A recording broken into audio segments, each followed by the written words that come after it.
rapat.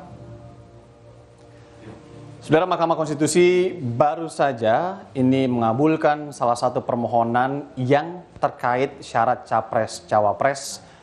Kita akan langsung coba ulas ini dengan pengamat politik UIN Syarif Hidayatullah, ada Adi Prayitno di studio Kompas TV. Mas Adi, selamat sore, bisa mendengar suara saya? Mas, selamat sore. Oke, terima kasih Mas Adi. Ini sebenarnya kan gugatan atau permohonan ini sebelumnya sudah ditolak. Kemudian yang ini, yang perseorangan kemudian dikabulkan sebagian gitu ya oleh MK. Anda melihat kontestasi politik akan seperti apa ke depan dari perspektif Anda melihat putusan ini, Mas Adi? Ya, saya kira sudah seperti dugaan umum bahwa Mahkamah Konstitusi akan sebagian mengabulkan gugatan-gugatan yang dilakukan oleh partai politik, kelompok orang ataupun perorangan. Jadi yang digabulkan ini adalah gugatan perorangan terkait dengan bahwa batas umur maksimal umur itu tetap, tapi ada semacam pengecualian bagi mereka yang pernah berpengalaman sebagai kepala daerah ataupun pejabat-pejabat publik yang lainnya, itu juga dipersilahkan untuk menjadi sebagai salah satu kontestan di Pilpres, baik sebagai calon presiden atau sebagai calon presiden. Ini yang sebenarnya dugaan-dugaan publik sudah lama terbaca, bahwa MK akan mengabulkan klausul ini sebagai upaya untuk memberikan peluang kepada siapapun kepala daerah di Indonesia ini untuk berkontestasi di Pilpres ya.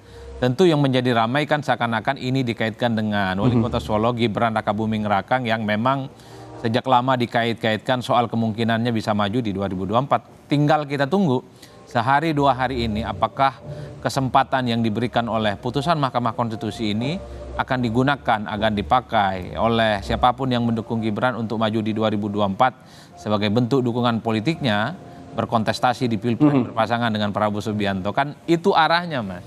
Karena kita tidak pernah tahu apakah Gibran Rakabuming Raka kemudian dengan para pendukungnya akan menggunakan kesempatan ini sebagai golden ticket untuk bisa berkontestasi di Pilpres 2024 yang akan datang.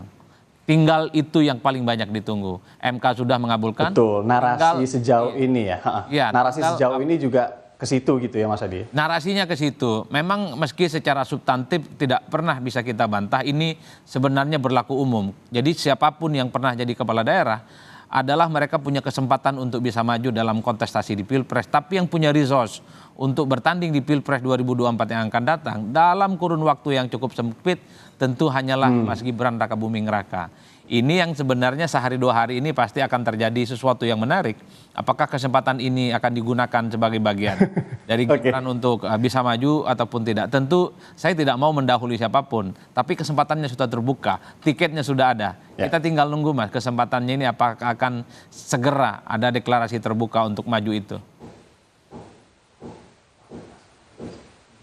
Sampai Mas Adi pun juga menyatakan barusan ya, narasinya juga sudah ke situ. Dalam tanda kutip ini kita tinggal menunggu saja, karena begini, MK juga kan ini tidak hanya sekedar dalam uji materi ini, nanti ke depan ketika ada banyak perkara ini juga akan diuji oleh MK. Semoga tentu kita harapkan ini MK masih bisa menjadi jembatan kita untuk kemudian menjadi guardian of constitution yang selama ini kita harapkan juga kepada MK begitu ya. Mas Adi Prayitno, pengamat politik UIN Syarif Hidayatullah, terima kasih atas perspektifnya walaupun singkat. Kami tentu berharap nanti bisa ngobrol-ngobrol lagi dengan Mas Adi untuk melihat kontestasi atau peta politik beberapa hari ke depan ini sebelum pendaftaran di KPU 19 Oktober sampai 25 Oktober nanti. Terima kasih Mas Adi, selamat sore. Siap Mas, terima kasih Mas.